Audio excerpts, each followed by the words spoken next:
From fabulous Las Vegas, Nevada, this is Pod Therapy. Real people, real problems, real therapists. If you have any questions you'd like to ask or advice you'd like to give, come on over to podtherapy.net and join the conversation. Today on the podcast... Wait a minute. Jim, this isn't Thursday. What? That's right, theropods, therapals, and couch potatoes. It's a bonus episode. Bonus! Ding, ding, ding, ding, ding! And now, broadcasting from Level 9 Studios, that guy's Dr. Jim Joman. I'm Nick Tangeman. It's time for some pod therapy. I like that you used all those different names of possible fan bases, which we refuse to explain. If you would like to know, you must listen to the actual Therapy Thursday episode. And at that time, we will explain what those are. But for now, you must sit in mystery, because today's a bonus episode. It's our very first one we've ever done. Yeah, it's the first episode where I've come to the studio in jeans and a t-shirt, yeah. and I love it. Yeah, it's really Not exciting. coming here straight from work. Yeah, it's kind of nice. He's got his acid-washed, torn jeans, and he's got his Gilmore Girls t-shirt on. Looks great. I would be doing this pantsless if it wasn't for Scott and his new rules in the studio. God, he's such, you think you know a guy. You come in a few times, you get familiar, you take off your pants, you sit around, all of a sudden you're not invited back. So, Jim, why are we here? We're here because something miraculous happened. So there is an HBO TV show called Last Week Tonight with John Oliver. And I am a huge fan. I subscribe to HBO just so I can watch that show, which is pointless because it's completely available on YouTube. And this last Sunday, John Oliver did an entire take on the concept of rehabs in America. And man, he ripped it to shreds.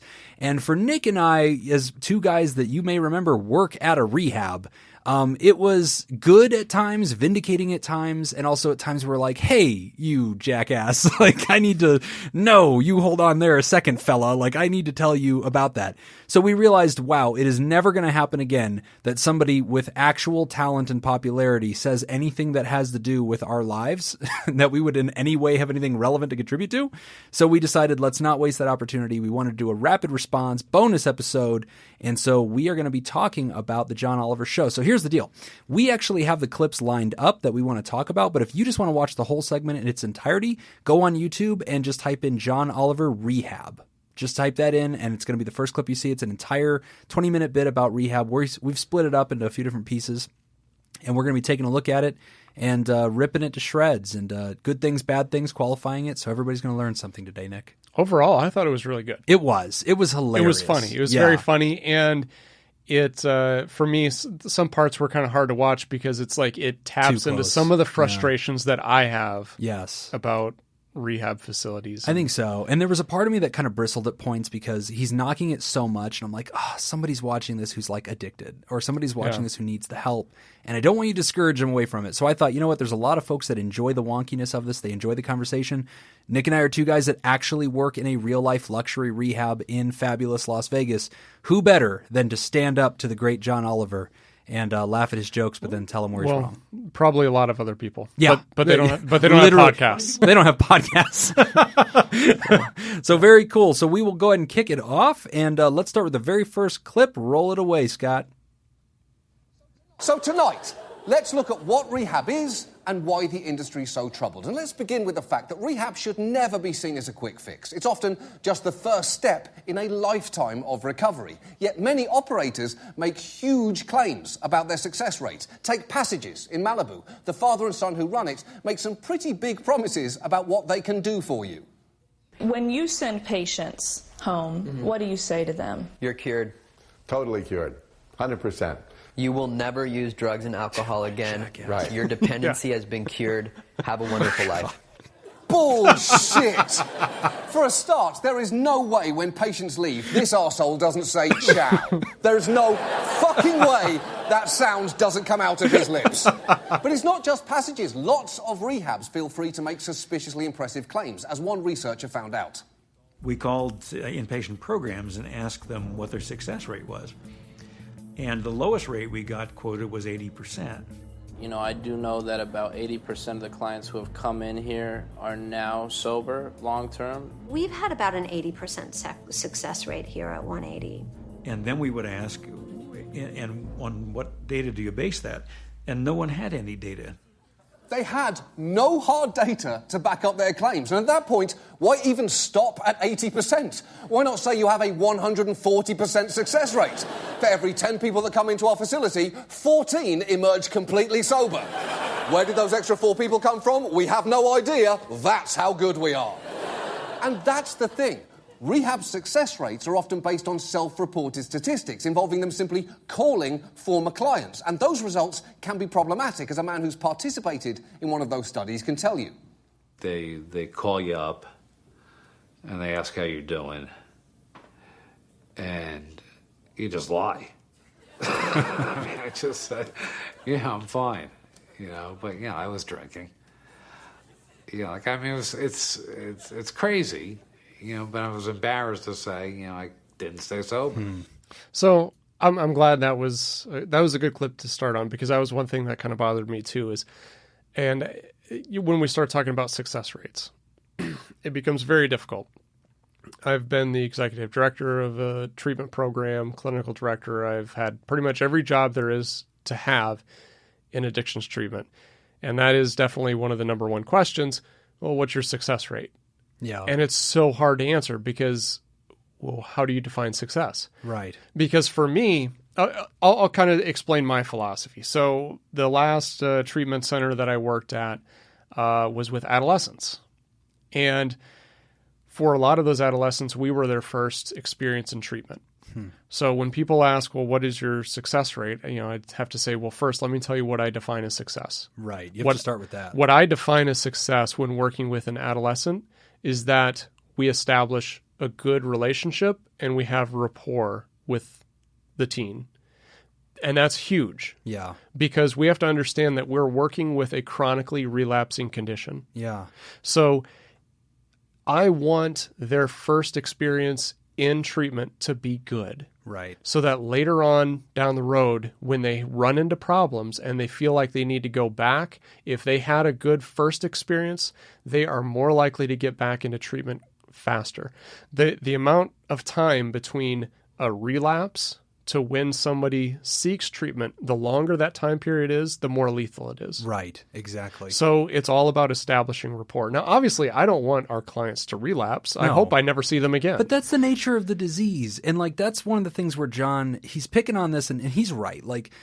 It is silly that people feel the need to throw out 80%. That's overwhelming. Well, yeah, that is ridiculous. And if you call us, and I'm not going to give out the name of our rehab, but if you call our rehab, and we get this question all the time, and people will call us and say, well, what's your success rate? We feel the need to educate the people about the disease of addiction. So we'll usually start the conversation at, well, let's talk about how this is an insidious disease that has relapse as a precondition. So cancer is that way too. If you said, what's your success rate of cancer? The oncologist is going to go, as good as it can be, but it's cancer, right? If it goes into remission, then yay. If it comes back, it's not like you get a money back guarantee that you're never going to have another health crisis. And another thing that's frustrating about this is it's therapy. I wouldn't want anybody asking me this about anything. If you said, well, what's your success rate on anxiety? As successful as the patient is willing to work, I can only do so much, and it's a complicated illness that has lots of rabbit trails. And also, I mean, if you're going to use that example of anxiety, well, what is success? Success may not be 0 on a 0 to 10 scale. It might be improvement. Exactly. It may be lowering your anxiety to a functional level. Yes. Not at 0. You're not going to be anxiety free. And for the majority of our clients that go through this, they're not going to spend the rest of their lives. This guy, was Passages. Yes. The Cure. Oh, God. Well, that's just... He's an right. idiot. It's bullshit. Yeah, there's no cure for this. It's not like you go in there and you come out and you're like, oh, well, done. Right. Everything's done here. Good. No, it's going to be a constant battle. Right. And there's going to be times where they will lose that battle, but that doesn't mean that they have to slide all the way back to the beginning. So the first thing is a scale. But the second thing is this. If somebody says to me, well, how successful are you? Well, let's see. The opiate epidemic is now the number one thing that kills human beings who are under 45 years old, and addiction generally is the number one killer of Americans under 50. If I keep your loved one alive for the 30 days that he's in rehab and he could have died alternatively, that's a success. Even if a year later he relapses, you don't know what would have happened during those 30 days. And you don't know what would have happened had he not come to treatment at all.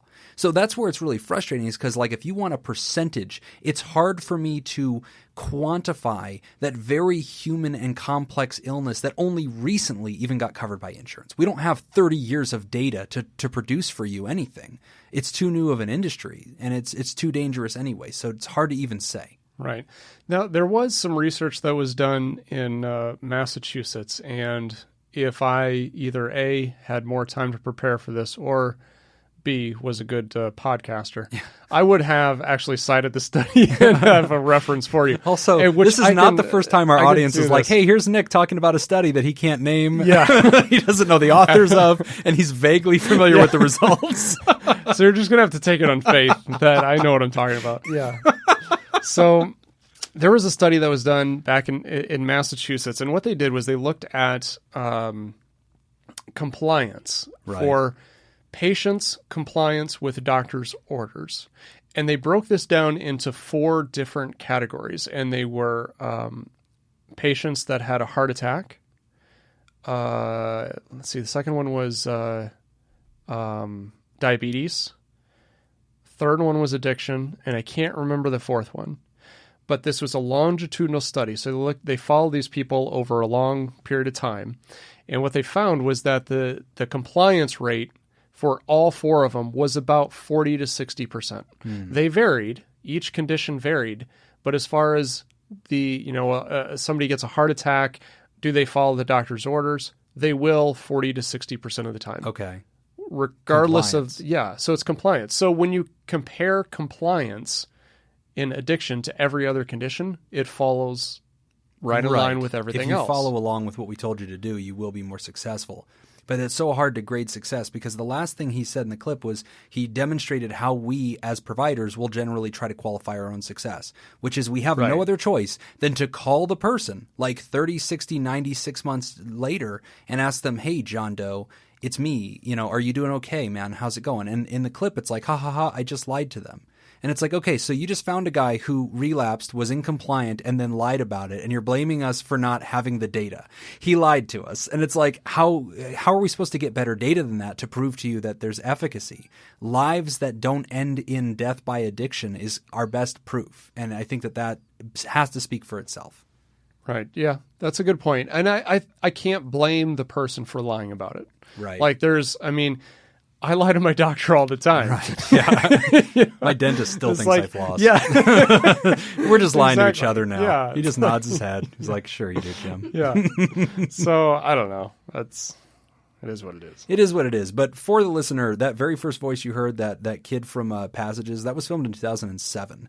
And the reason you have to reach that far back to find that idiot still talking like that is because he has been ridiculed by the industry because he's like, we'll cure it. And it's just like, we're all like, come on, man. Like, I think that I'm not going to broadcast his personal business, but in the end, it turned out curing was a pretty bold statement for him to make, and it didn't work out. So, but good piece so far. Go ahead and roll the second clip, Mr. Scott.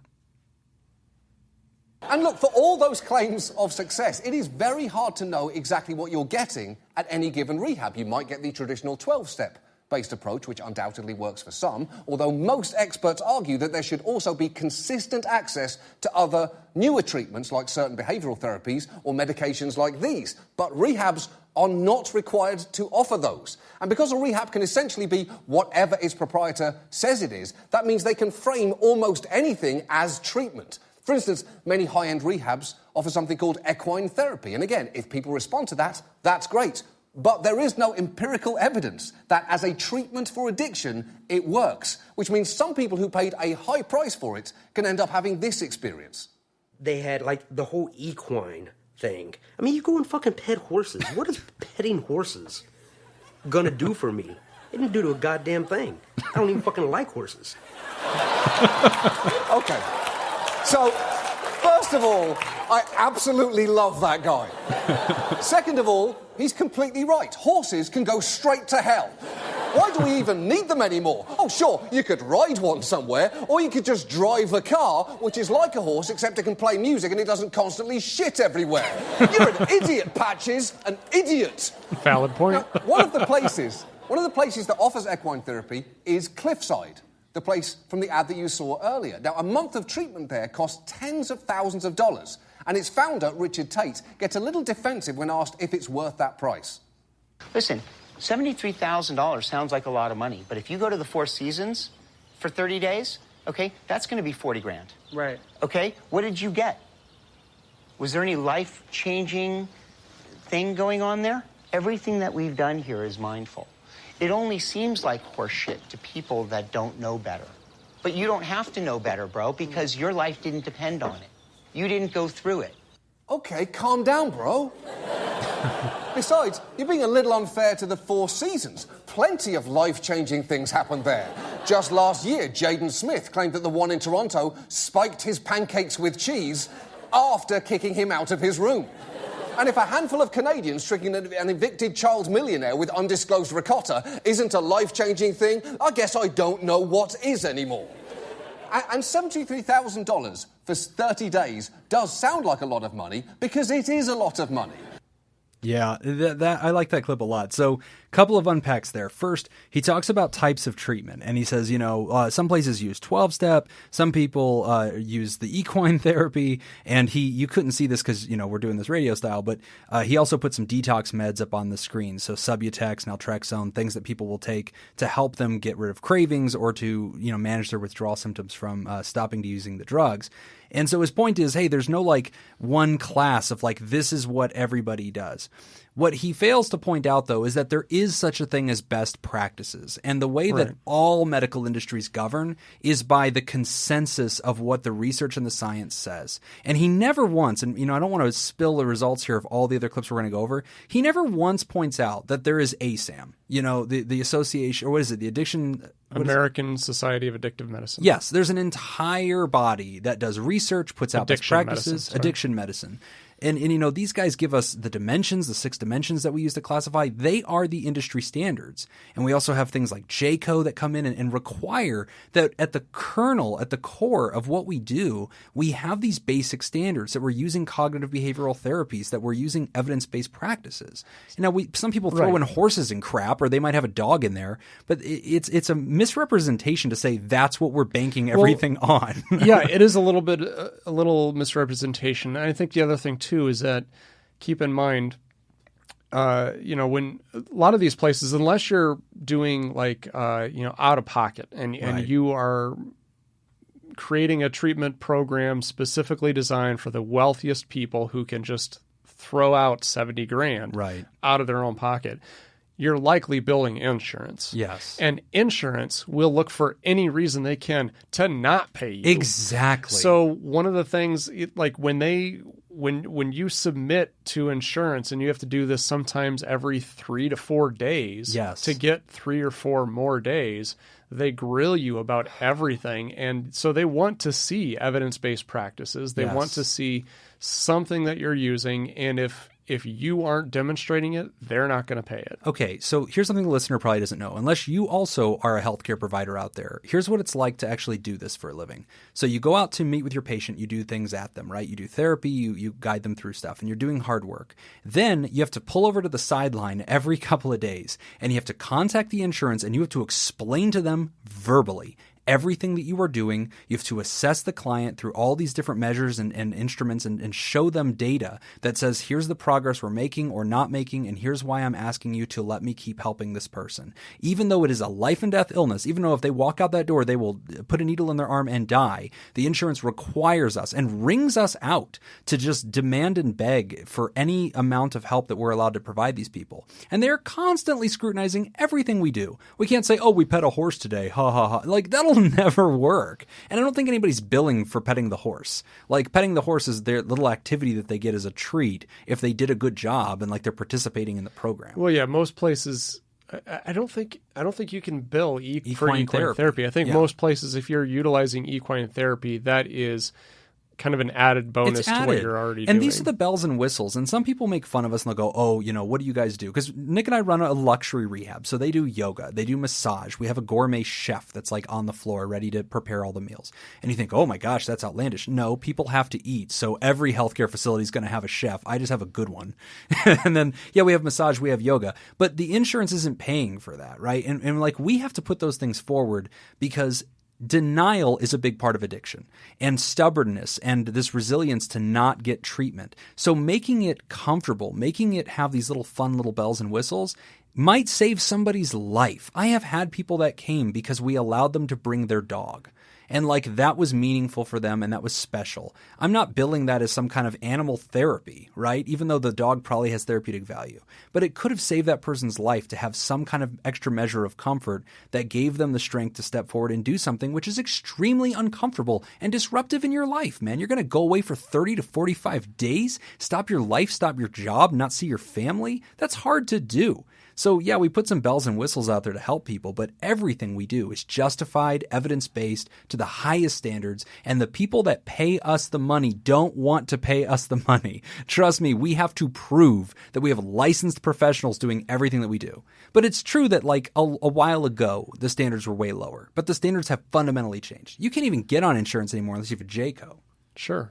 Which JCO is a special accreditation. Yeah. Right. So it's an outside party will come. They will review your program, and based off of how you do and what you can prove and what you can show, then they give you special accreditation. And with that special accreditation, you can put that on your website. You can advertise that you have that, and insurance companies then will reimburse you for services if you have this special accreditation. So it's kind of a checks and balances, which is good. Like I'm not complaining. Like and it sucks having to do these extensive utilization reviews every few days for clients. But if that's what we have to do, that's fine. I'm fine with it because in my mind, if we're doing what we're supposed to be doing, fine. I'll go through those steps.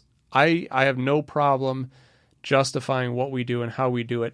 And if by doing that, it keeps out some of the other people who are providing crappy services and who are not doing the best that they can do, then that's fine. It kind of helps weed out some of those folks. Yeah, absolutely. And another thing he talked about was the price. And he says, oh, it's like $70,000. And the guy's like, well, go to the Four Seasons, for 30 days. I think it's fascinating because I've talked to people before and they'll say, wow, this thing is tens of thousands of dollars, right? 70 is a little high, but tens of thousands of dollars, which again, your insurance is covering.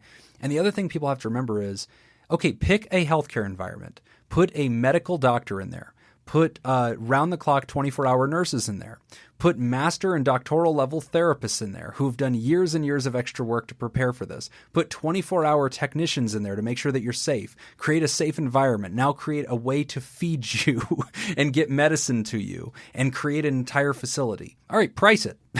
Like, I don't know. What is the value of that? What's the value of keeping a person alive for that long under that level of scrutiny? And addiction medicine is no joke. Like, people think, these guys are tough to work with. Like, they're ridiculously hard to work with because they're not hurting the whole time. Like, they're only hurting for a couple of days. They're not just going to lay in a bed and sleep for 30 days. We have to engage them constantly, and they're constantly faced with the temptation to go back out and destroy themselves. And that's something that we have to contend with every day.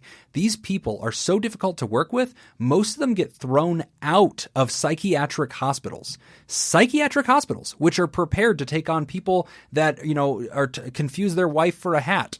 Like that level of care throws out addicts, and we have to manage them. So the compensation matches the amount of staff that we need to kind of put together to provide a quality program. But yes, people also make their livings like this. Nick and I do, and we worked hard to get to that point in healthcare and do a good job. But our business is saving people, and it just so happens that medicine and all of American healthcare continues to be a very expensive enterprise. And that's not just an addictions problem. That's everywhere.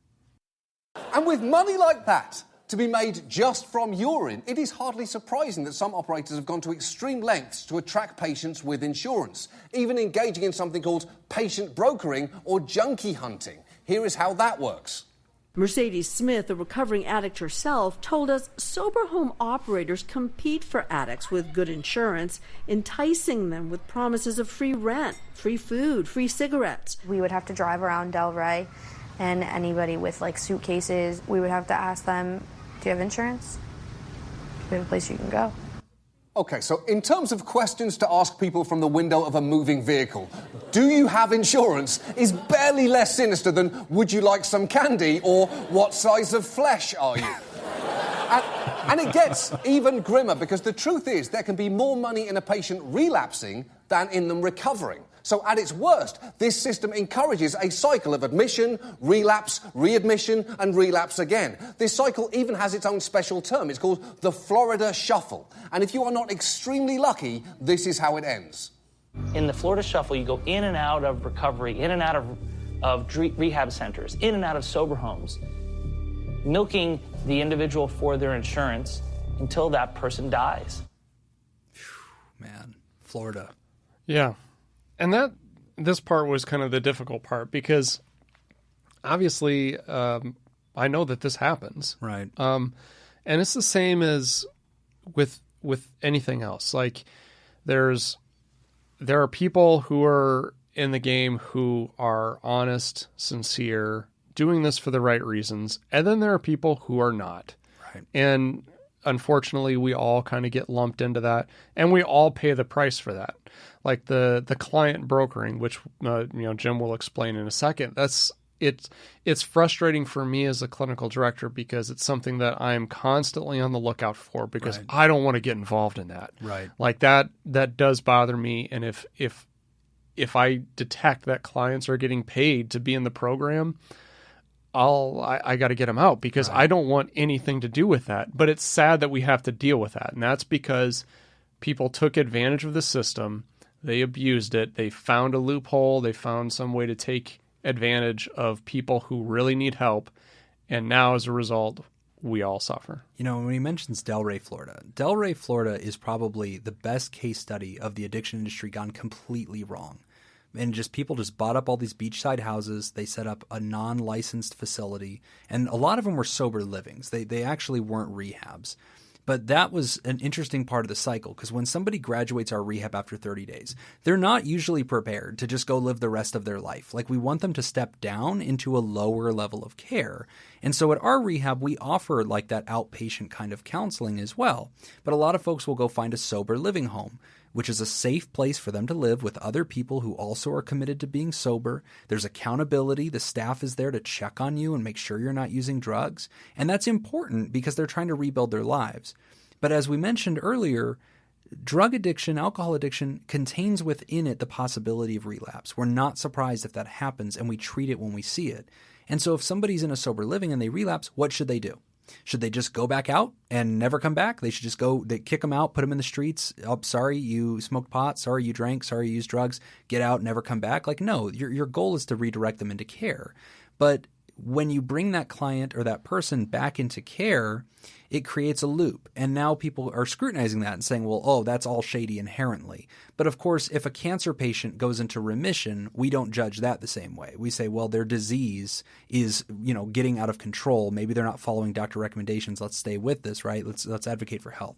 But in this business, I think people do get confused. Now, the brokering thing went crazy in Florida, and we saw that go nuts, and to the point where Florida basically shut down the entire industry.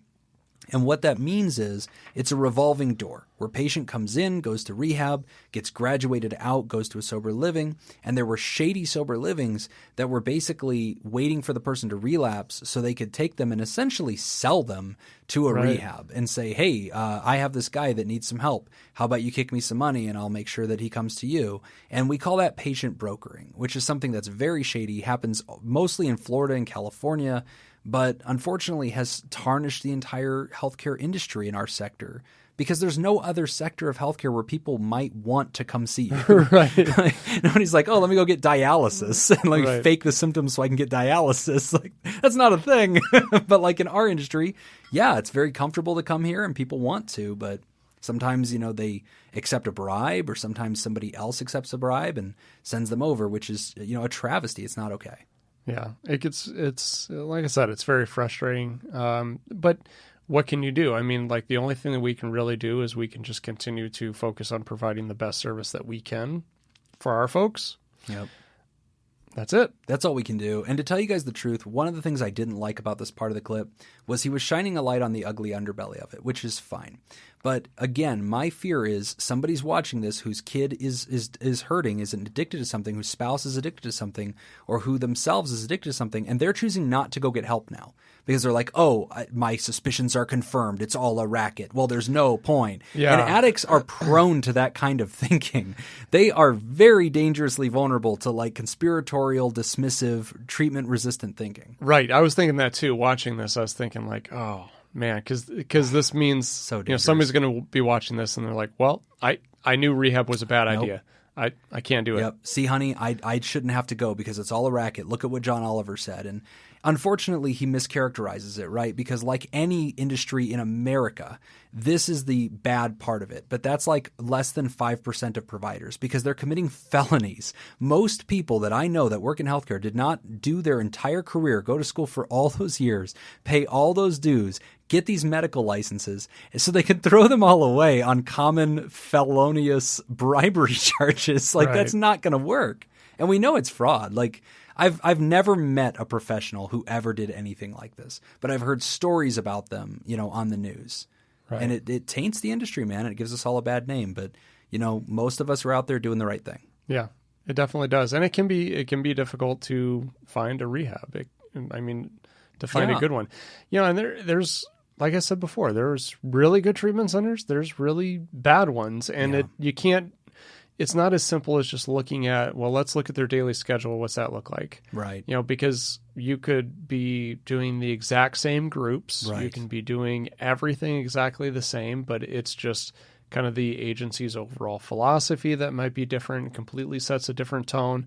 Could be the individual therapists themselves. Right. There are some therapists that can use CBT and are great at it, and other therapists that are just not as good. And it's hard to know that from the outside looking in. Exactly. It's very difficult. So this is a matter of life and death. And if you're wondering what experts would advise you to do in seeking treatment, many that we spoke to suggested beginning not with a rehab, which may try and sell you on its own services, but with a doctor who is board certified in addiction medicine. Now, it's only recently become an official specialty, so there just aren't many of them around, but you can find those that do exist at this website here. They may be able to guide you toward a treatment that best suits your needs, which might well not be a fancy centre where you have to pay $73,000 to have this guy lose you.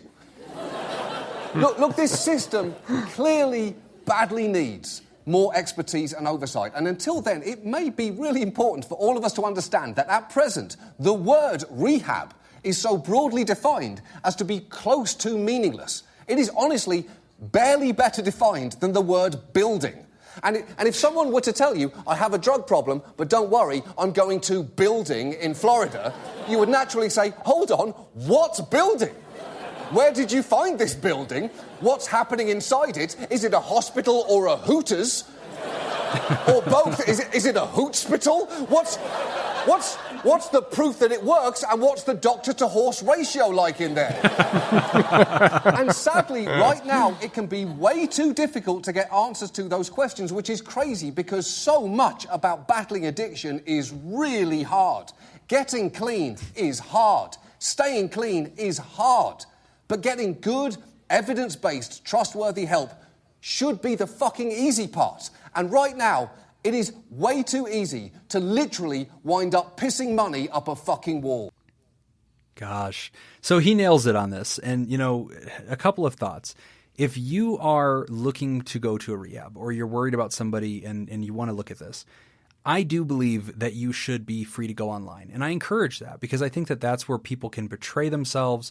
They can show you what they do. But watch out for gimmicks, right? Because, if you're shopping for healthcare, the number one thing you should be looking for is competence. If you were looking for a diabetes doctor, a cancer doctor, a heart surgeon, shop the same way for rehab as you would for those, which is analyze the people that are at that company, analyze the people that are doing the service. Do they have licenses?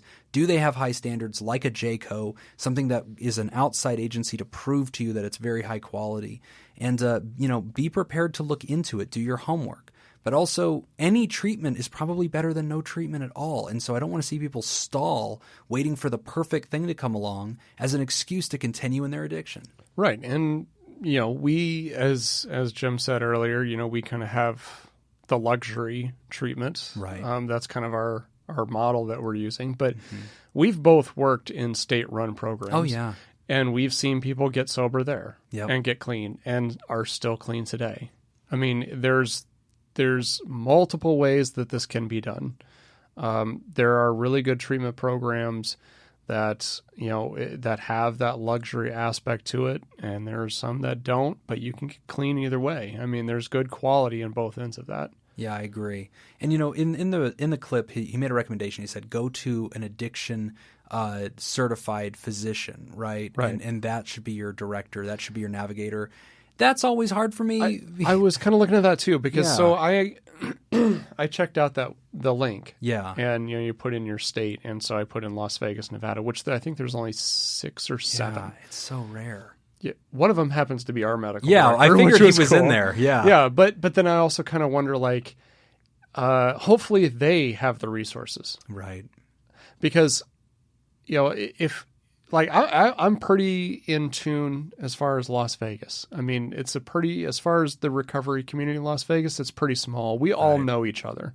I haven't had to apply for a job in like 7 years. Right. Because people come to me because Yeah. they know, Small right? town. I mean, we just, we go to the people that we know first, right? Right. If I know somebody in Las Vegas that needs treatment, I've got a few options. I can hook them up pretty easily. But if I got somebody calling me and saying, well, I want to go to treatment, but I'm looking for a place in Chicago. Right. I'm going to be doing the same thing they're going to be doing. I'm going to which Google is it. I'm going to, I'm Googling so, it. It's tough. Well, I would add this. I mean, another resource is SAMHSA, right, Nick? You can go to SAMHSA, and they have a treatment provider database where you can type in a city and state, and they'll tell you every provider in that area and all the levels of care, right? Yes, SAMHSA. Yeah, we pronounce it SAMHSA. Yep. But that's a federal entity which actually oversees a lot of rehabs and does a lot of good research and studies. So that's a really good resource if you're trying to find a place. SAMHSA.gov, I believe. SAMHSA.gov. And, another thought too, I think that there's some wisdom to going to the physician who specializes in addiction medicine. I also get frustrated with it because by definition, they did most of their medical training in physical health, and then they learned how to detox people, and that's their addiction medicine training. That's not psychotherapy. That's not psychology. That's not behavioral health. They are not trained in that entire form of medicine. And so I've always found them lacking because their usual first answer is, oh, let me get you some medicine. Let me get you some naltrexone. If you can stay sober for 14 days, I'll get you some naltrexone, which they're not capable of staying sober for 14 days. And so a lot of times my personal best fit is to look up in your area addiction counselors, look up substance abuse therapists, addiction counselors. Every state has some kind of profession that's doing that. They're usually licensed. And call some of those guys because that's the profession that we come from. Those are really your best bet. They may work at a rehab, but if you're able to find them online, they're probably in independent practices, and they will direct you and show you where to go. And they're professionals. They've earned their licenses. They're competent. And they can probably do, Nick, like a pre-assessment to get a feel for some of the unique contours. Because you think about how many people are a good fit for every rehab. Mm-hmm. Usually there's a lot of interesting case notes that just are important to take away, and a physician isn't always interested in that. So I tend to break toward therapists. Yeah, I hadn't thought about that until you said that. But yeah, I think most of the therapists that I know that are in private practice they seem to have a good sense of, good treatment programs in the area. I would trust their opinion. I agree. That's the best way to go. But if you are out there or somebody you care about is struggling with this disease, enjoy the clips, laugh along with John Oliver. The professional community will take care of the housekeeping. Okay. That's our job. Our job is to fix it. Your job is to get help any way that you can. And John, I know you're listening because you're one of our regular listeners. John Oliver? Yeah. Yeah. He calls me all the time. It's getting ridiculous. Yeah. So just want to let you know that I'm not available for lunch, John. I did enjoy the segment. It was really good. It was really funny. And he spoke to a lot of things that frustrated me as well. Yes. I think my biggest issue with it is I don't want people walking away thinking like this is the whole game. Yeah. And you know what? I want to come behind Nick on that one too. Nick, you didn't know this. I literally quoted John Oliver in my doctoral dissertation. He did an entire piece on mental health and like how necessary it was to reform it in America. And he quoted all these great statistics, and his comedy routine is able to take really complex things and make them really, really simple and understandable. And I stole like crazy from that episode because he specifically mentioned Nevada, and he mentioned Greyhound therapy. And part of my dissertation was on the Nevada reforms that we needed to have here. I quoted John Oliver, which tells you a lot about how worthless my doctorate is, but also how much I really respect John Oliver. So thank you, John. Thank you, John. For Jim's doctorate. Yes. I'll send you my student loan bills. That's all the time we've got for this week's session. Thank you to those of you who contributed to our show today.